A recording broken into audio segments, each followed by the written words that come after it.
안녕하십니까. 오늘 꼭 이 시점에 짚어봐야 할 사안이 있어서 말씀을 드려볼까 합니다. 모두가 기억해야 할 사실이에요.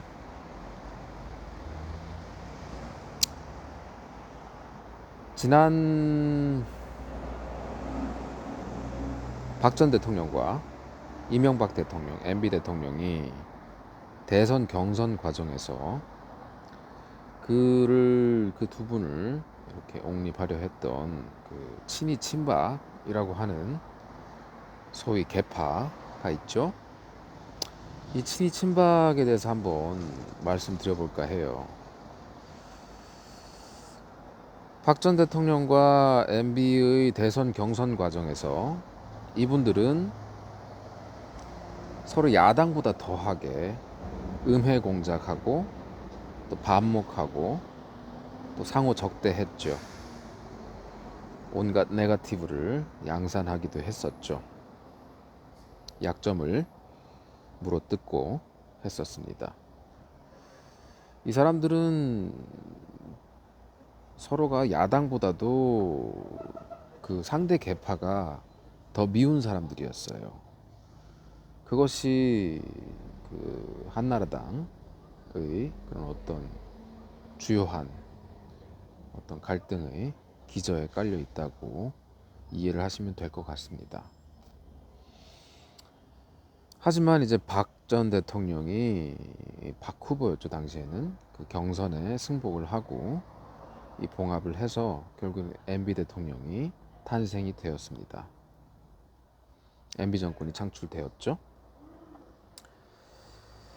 친이계는 이후에 친박계를 공천과 법으로 보복했습니다. 이방호 사무총장이 어떻게 했고, 당시에 또 서청원 씨가 어떻게 또 했고, 친박연대로 어떻게 또 제기를 했고 했던 것들, 그런 것들을 돌이켜 보면은 이 친이 친박의 갈등이 얼마나 뿌리 깊은 것인지 짐작이 가능할 정도죠. 이후에 이제 친박은 또 심지어는 민노당에 협조를 할 정도로 때때마다 집권기 MB 집권기 내내 어깃장을 놓았어요. 세종시 천도 문제 관련해가지고도 박 전 대통령께서 박 전 대표였죠. 박 전 대통령께서 반대를 하셨죠. 대표적인 사례겠습니다. 설상가상으로 당시에는 이제 이상득 MB의 형님, 그리고 SD, 그리고 이재호, 정두원 의원, 작고하신 정두원 의원, 이런 분들이 그 창업 공신이었죠. 이런 분들이 네 분이 또 격화되었었죠.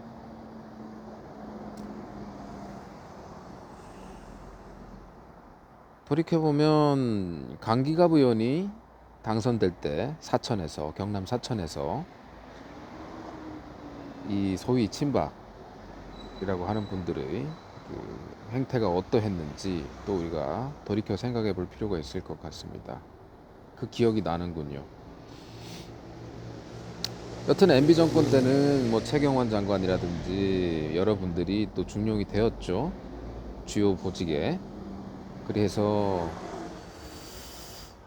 어느 정도 친박을 포용하고 아울러서 가는 걸로 해서 갈등이 봉합이 일부 되고, 그러면서 이제 정권 후반기를 맞이했고, 결국에는 또 정권 재창출에 성공을 했습니다. 하지만 이 친박과 친이계, 이분들은 기본 속성이 자신들에게 정확하게 줄을 서지 않으면은, 양 계파에 줄을 서지 않으면은 그런 후계 강자는 절대 키우지 않아요. 그리고 상시 견제 체제를 갖고 있죠. 이분들은 그런 분들입니다. 소위 친이 친박이라고 했던 분들은. 여튼 그런 결과 박 전 대통령은 무혈 어, 후보로 선출이 되고 청와대에 무혈 입성을 했어요. 결국 친이와 친박의 합산으로 청와대에 들어가게 된 것이죠. 천신만고 끝에 51.6% 득표, 과반 득표로 들어갈 수 있었습니다. 하지만 집권 후에 소위 문고리 3인방이라고 하죠. 비선 실세, 이런 친박 직계만으로, 그리고 김기춘 실장 등 이런 분들이 상당히 폐쇄적으로 국정 운영을 했던 것도 사실인 것 같아요. 그 진심과는 별도로 폐쇄적으로 국정 운영을 했었죠. 동시에 이제 친이 탄압이 계속적으로 진행이 되었죠. 그게 사실 당심, 우리 전체 당원들의 당심과는 무관한 거였을 겁니다. 그럼 당심과 무관하게 소위 비친박계를 억압하고 탄압했었죠. 그리고 각급 선거에서 하부 조직을 위시해서 비협조로 일관했었죠. 그리고 이후에 이제 유승민 씨라든지 김무성 씨, 이미 김무성 전 대표는 그 세종시 천도 과정에서 박 전 대통령으로부터 어떻게 보면 뭐 애초에 미운털이 박혀가지고 파문을 당했다고 볼 수 있을 겁니다. 뭐 그 전부터도 뭐 그렇게 좋아하진 않았다고 하는 얘기는 들었어요. 뭐 필요적 동거였죠. 그 양 세력의. 유승민도 어떻게 보면은 이방호 사무총장 시절에 공천에서 이제 학살 대상이었는데 가까스로 또 입성을 했었던 바가 있었던 분이고, 결국에는 친박계 대표 마청님격이었던 김무성과 유승민은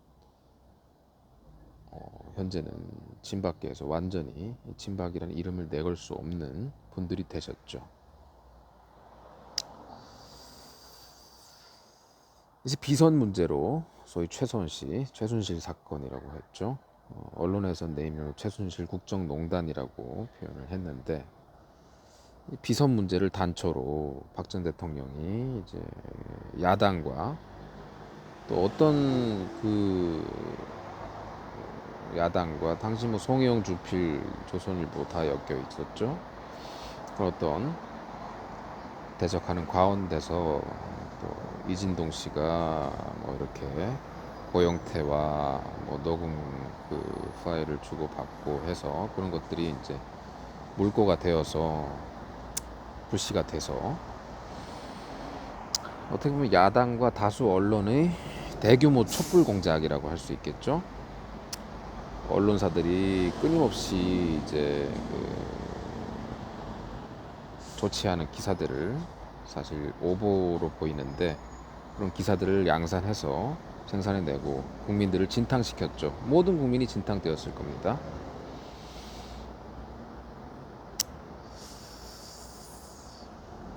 그랬죠. 그러면서 그 과정에서 이제 비친박계의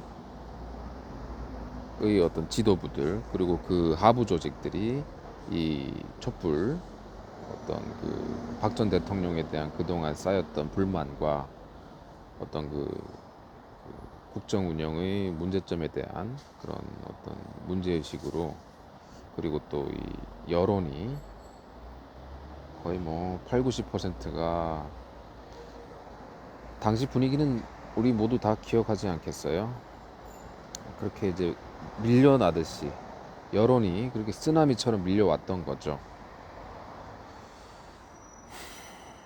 그래서 대한민국 사회의 정치, 경제, 법조, 언론 등 어떤 엘리트 집단 혹은 어떤 사회의 어떤 그 주류 집단이 모조리 돌아선 거예요.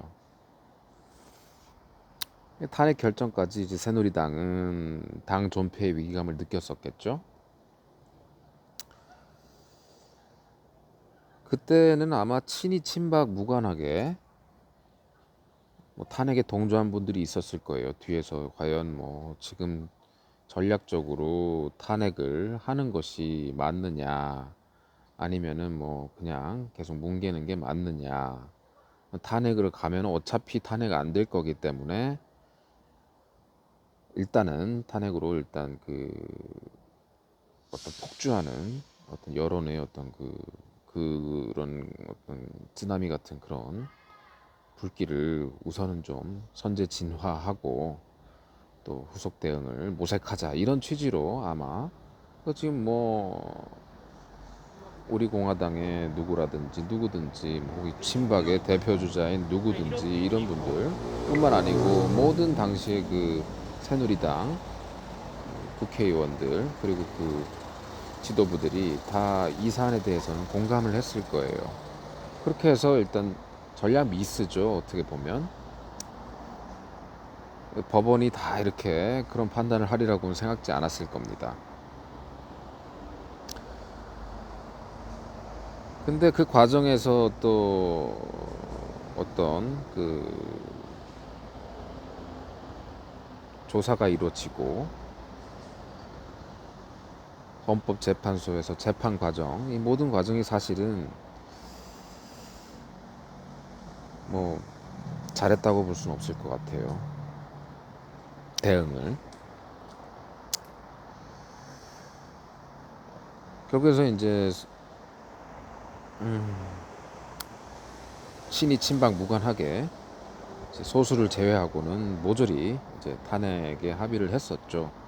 소수, 극소수의 인원만 이제 탄핵은 하지 말자, 절대 안 된다, 뭐 이런 식으로 나섰을 뿐이지 당시 국회의원 대다수는 동의를 했고 탄핵안이 의결된 거죠. 결국은 사소한 그 어떤 사소한 측근, 어떤 개인적 친분이 있던 사람의 그 비위 사실로 인해서 박 전 대통령까지 그것이 어떤 그런 침소, 고용태와 그 최소한 시간의 어떤 그런 사안이 온갖 어떤 선정적인 보도와 그런 것들이 맞물려서 침소봉대되고 국민적 여론이 완전하게 형성되는 바람에 결국에는 탄핵되고 그 검찰과 재판부 역시 그런 어떤 여론에 편승해서 투호까지 시킨 거죠. 그렇게 시간이 지나고 또 대선이 다가왔어요. 당시에 이제 친이계 일부와 또 어떤 분들은 이제 반기문 총장을, 유엔 사무총장을 마친 반기문 총장을 영입해서 어떤 제3지대의 어떤 그 후보로 내세워 재집권을 하자라는 전략을 도모했던 것 같습니다. 하지만 개인적 역량의 한계로 중도 하차했죠. 그 시점이 이제 필패가 확연한 시점이었어요. 그래서 그 누구도 출마를 고사했었죠. 그 와중에 이제 홍준표 전 대표가 이제 후보로 나섰죠. 완전히 이제 붕괴된 어떤 우리 보수 혹은 우파 세력의 어떤 완전히 어떤 그 좌절감과 거기에 시리에 빠져있던 우파 세력임에도 불구하고 공당으로서 후보를 냈죠. 홍 전 대표가 후보가 되었고, 그러고 나서 이제 대선 과정 그리고 경선과 대선에 임하면서 이제 와해된 당세가 일부나마 복원이 되었어요. 또 상당수 의원들은 또 바른정당이란 거를 창당해서 나갔죠. 이 정당에는 유승민계와 친이계 일부가 합류했었죠. 이렇게 당이 쪼개진 겁니다. 하지만 이 건국과 성장의 주역들이죠. 우리 보수 우파 분들이라는 그 어떤 그분들은 이 대한민국의 건국과 이 성장의 과정을 긍정하는 분들이잖아요. 이분들이 이제 국가 중심 세력으로서의 어떤 저력을 보여주신 거죠. 사실 안철수 씨가 나왔지만 홍 전 대표가 또 우리가 모두 기대하지 않았지만 그래도 발군의 성적을 낸 건 사실이에요. 그래서 당이 그때만 해도 친이와 친박이 어떤 전혀 무의미한 시점이 됐었죠. 그렇게 당이 일시나마 하나가 됐었던 적이 있었고, 그렇게 해서 이제 현재까지 이르는 거예요. 어떻게 보면 보수의 고정 표심을 회복한 셈이죠. 보수의 고정 표심을 회복한 거예요. 결국에는 문재인 씨가 이제 당선이 되고, 그렇게 해서 이후에 이제 범여, 소위 이제 뒤바뀐 여야, 이 범여 투쟁에서 모든 투쟁 전선에서 우선은 국가의 사회주의화 그리고 좌파의 폭주는 막자, 그런 취지로 공동 보조를 취하기 시작했죠. 그리고 그 모든 일련의 과정 끝에 이제 조국 낙마를 피크로 다시금 이제 최근에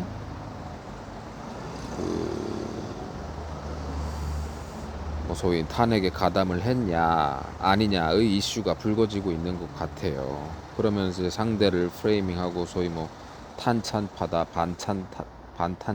반탄파다 뭐 이런 이름도 나오면서 이제 적전 분열이 가속되는 거죠. 서로 간에 극단적인 혐오감을 표시하고 현재 우리가 지금 상대하고 있는 자들이 누구인지에 대한 대적관이 모호해지면서 책임 공방이 들어간 거예요. 이 모든 원인은 당내의 어떤 소위 적폐, 당내의 적폐, 누적된 어떤 폐단을 먼저 뿌리 뽑고 순혈주의를 회복한 다음에 이 정당이 제대로 설 수 있다라는 어떤 명분을 내세웠죠. 하지만 그런 인식은 어떻게 보면 이 당의 역사와 그리고 이 대한민국의 구성의 어떤 그런 거에 대해서 좀 다소간의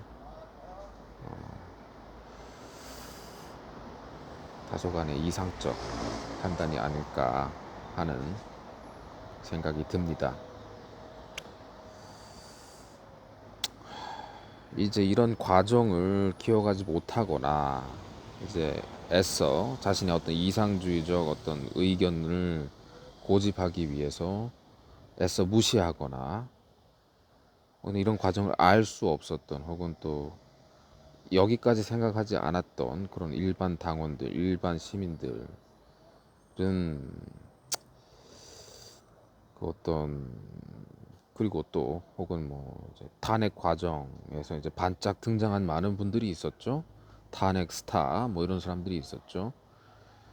사실 일반 국민들은 이 잘못된 어떤 탄핵 과정에 대해서 울분과 해서 어떤 그냥 나왔지만 그 나왔더니 어딘가에서 주도하는 사람들이 있었고 그 사람들의 어떤 그 주장에 나도 모르게 동조를 하게 되고 그 사람들이 일약 스타로 혹은 뭐 지도자 군으로 등극하기도 했었죠. 지금도 그렇고요. 그런 분들이 이제 뭐 혹은 뭐 우파 코인에 뭐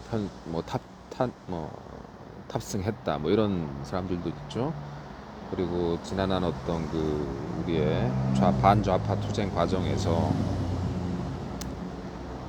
어떤 그 퍼포먼스를 보여서 또 스타로 올라가고 빅마우스가 되기도 하고 과거에 어땠는지 몰라도 현 시점에는 그런 사람들이 또 일부 있죠. 이런 사람들 가운데 이제 또 이제 논쟁이 벌어지는 거예요. 너는 뭐다, 너는 누구다, 뭐 너부터 없어져야지 뭐 당이 선다, 뭐 이런 식으로 아주 강경한 발언을 통해서 또 지지층들의 어떤 그 마음을 긁어주고 또 자신의 지지세를 더 강화하고 하는 분들이 적잖이 있는 것 같습니다. 결국 그렇지만 이 국민들, 그리고 지금 현재 벌어지고 있는 이 과정 속에서 그 사실은 바라는 것은 너희들 전부 다 좀 이제 기존 한나라당 후에 한나라당, 새누리당, 뭐 자유한국당 이런 분들이 이제 몇몇은 소위 당시 기득권들, 친이가 됐든 친박이 됐든 기득권들은 좀 이선 후퇴해라라는 어떤 바램과 요구들은 있는 것 같아요. 그것이 현재 그 자유한국당에 대한 비판의 본질이 아닐까 싶긴 합니다. 하지만 이 이면에 사실은 그 친박과 그 친박이라고 하는 실체, 그들의 그 이면에 어떤 조직세가 있고 어떤 분들이 그 과거의 그 주축이었고 이런 것들은 뭐 많은 얘기들이 있지만 여튼 그런 분들의 어떤 그 검은 손이 그 이면에서 작동하는 부분이 있다라는 것을 간과할 수 없을 것 같습니다. 이제 탄핵되고 투옥되는 과정에서의 어떤 불공정성, 그리고 비합리적인 어떤 그 선동의 어떤 언론과 어떤 모든 그 사회의 어떤 선동이 이렇게 전파되고 국민들이 진탕하고 하는 이런 과정들을 통해서 사람들이 많이 놀랐죠. 그리고 그것이 잘못되었다 이런 인식들이 이제 기정사실화되고 또 많이 이렇게 저변에서 인식이 되는 과정이기 때문에 현 시점에서는 이제 소위 탄핵은 잘못되었다는 그런 논리가 이제 소위 우파 사회에서는 어떤 주류 논리가 된 것 같고, 그 배경에 또한 이제 또 친박을 구심점으로 어떻게 보면 또 새로운 줄 세우기가 시작된 게 아닌가 하는 그런 생각이 들지 않을 수 없습니다. 이 친이 친박의 캐캐묵은 갈등, 이것이 이제 누란 지위의 국가 현실에서도 다시 스물스물 이제 재현이 되려는 이런 시국을 보니까 한 말씀 드리지 않을 수가 없을 것 같고, 또 마음이 어둡지 않을 수 없습니다. 지금 우리는 박 전 대통령께서 이제 청와대에서 끌려 내려오던 그 시절, 그 시점, 그 당시 우리 국민들이 느꼈던 이건 잘못된 거다라고 생각했던 그 많은 국민들께서 느꼈던 그 절망감과 패배감, 실망감, 사회에 대한 어떤 반멸감, 그런 것에 이제 빠져 허우적대던 때가 있었죠. 가슴이 답답하고 숨쉬기도 힘든 그런 시절이 있었죠. 지금 다시 그때를 복귀하고 되새길 필요가 있을 것 같아요. 아직까지도 내가 맞다, 네가 틀리다, 뭐 저격질하고 좀 편당하고 분파, 분열, 획책하는 어떻게 보면 좀 한심한 그런 사람들이 있지 않나 하는 생각이 듭니다. 이제 좀 숨을 쉴만하다고 느끼는 걸까요? 아직도 정권 2년 반밖에 안 지났고 앞으로 2년 반 동안 얼마나 많은 일들이 있었습니까? 앞으로 2년 반 남은 기간 동안 또 얼마나 많은 국가의 위해 인자들을 퍼뜨리겠어요. 이 과정에서 분열하고 그래서는 안 되겠죠. 캐캐 묵은 친이 친박의 갈등, 이것이 재현되는 것 절대 있어서는 안 될 것이고, 지금 현재 우리가 어떤 자들을 상대하고 있는지 이 부분을 다시 한번 박 전 대통령께서 청와대에서 끌려 나오는 그 시절을 되새겨 보면서 마음을 다시 한번 잡아볼 필요가 있을 것 같습니다. 주말 좋은 시간 되시고 또 말씀드리겠습니다.